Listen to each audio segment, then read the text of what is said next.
نحمد ونصلي على رسوله الكريم أما بعد فأعوذ بالله من الشيطان الرجيم بسم الله الرحمن الرحيم قال الله تعالى إن الله مع الصابرين صدق الله العظيم اللهم صل على محمد وعلى آل محمد كما صليت على إبراهيم وعلى آل إبراهيم إنك حميد مجيد اللهم بارك على محمد وعلى آل محمد كما باركت على إبراهيم وعلى آل إبراهيم إنك حميد مجيد। দূরে কাছে আমার সকল শ্রোতা বন্ধুদেরকে জানাই আন্তরিক শুভেচ্ছা অভিনন্দন। প্রিয় বন্ধুরা, আজকে দীর্ঘদিন পরে আপনাদের সামনে আসলাম। দীর্ঘ এই বাংলাদেশের মধ্যে ঘটে গেল কয়েকদিনের মধ্যেই আমাদের উত্থান পতন। বাংলাদেশের মানুষের আশা আকাঙ্ক্ষা, বাংলাদেশের মানুষের বাক স্বাধীনতা ফিরে পেয়েছে। বাংলাদেশের মানুষ স্বাধীনভাবে আবার নতুনভাবে স্বপ্ন দেখার আকাঙ্ক্ষা পোষণ করছে। এতদিন 15-16 বছরে মানুষ নিজের মুখের ভাষাকে স্বাধীনভাবে প্রকাশ করতে পারে নাই। মৌলিক যে চাহিদা আছে, চাহিদাগুলো ফিল আপ করতে পারে নাই, পূরণ করতে পারে নাই। চাহিদাগুলো তাদের যারা এই ক্ষমতায় ছিল তারা একের পর এক এই জনগণের উপর নিষ্পৃষণ নির্যাতন চালিয়েছে। তাদের বাক স্বাধীনতা হরণ করেছে। মৌলিক চাহিদা যেগুলি সেগুলি তারা দিতে পারে নাই, ব্যর্থ হয়েছে। যার প্রতিফলন 5ই আগস্ট এই 2024 সালে এর প্রতিফলন হয়েছে। ছাত্র জনতার বিজয় হয়েছে। এখন নতুনভাবে স্বপ্ন দেখছে তারা এ দেশকে গড়ার, দেশকে নিয়ে ভাবার।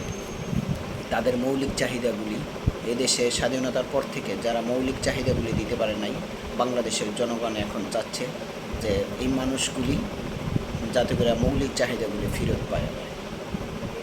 এই জন্য 5ই আগস্ট 2024 সালে এই উত্থানটা, এই পতন, আন্দোলন সংগ্রাম যাই হোক এগুলো হয়ে গেছে। আন্দোলন সংগ্রাম পরবর্তী যেই সময়টা এখন আমাদের দেশের মধ্যে অরাজকতা চলছে, কোনো ধৈর্য নাই। ধৈর্য হারা অনেক মানুষ হয়ে পড়ছে। তারা ধৈর্যের বাঁধ ভেঙে গেছে। এখন যারা এতদিন ক্ষমতায় ছিল তাদের সাথে মানে বিভিন্নভাবে সুবিধা নেওয়ার জন্য তাদের সাথে বিভিন্নভাবে সংঘাতে লিপ্ত হচ্ছে, এবং যারা ক্ষমতার বাইরে ছিল তারা বিভিন্নভাবে দখল সেই ইত্যাদি কাজে লিপ্ত হয়ে পড়ছে। এক্ষেত্রে আল্লাহ তাআলার একটা বিধান আছে। মহান আল্লাহ তাআলা বলেন, ইন্নাল্লাহা মা'আস সাবিরিন, নিশ্চয় আল্লাহ তাআলা ধৈর্যশীলদের সাথে আছে। এক্ষেত্রে আমরা যারা আছি সবাইকে ধৈর্য ধারণ করতে হবে।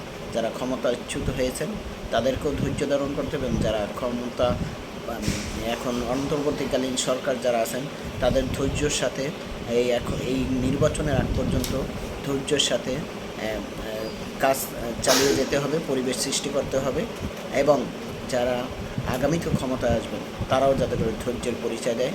যারা ক্ষমতার বাইরে থাকবে তাদের সাথে যেন দুঃশাসন, নির্যাতন, খুন ইত্যাদি প্রতিশোধমূলক কাজ না করে। আল্লাহ পাক বলে এবং রাসূল সাল্লাল্লাহু আলাইহি ওয়াসাল্লাম বলে যে আল্লাহ তাআলার সবচেয়ে বেশি প্রিয় কাজ হলো ক্ষমা করা। এখন প্রতিশোধ নেওয়ার যদি শক্তি থাকে, এই অবস্থায় যদি আমরা ক্ষমা করে দিই, আরেক ভাইকে ক্ষমা করে দিই, তাহলেই হবে মহৎ লোকের গুণ। কাজেই আজকের আলোচনায় এটা থাকবো, আমরা সবাইকে ক্ষমার দৃষ্টিতে থাকবো। প্রতিশোধ নেওয়ার যাতে করে চিন্তা ভাবনা না থাকে, আমরা সবাইকে ক্ষমা করে দেবো। আল্লাহ তাআলা আমাদের সবাইকে ধৈর্যের সাথে সবাইকে ক্ষমা করার যে মহৎ গুণ এইটা অর্জন করার তৌফিক দান করুন। আজকে এই পর্যন্তই।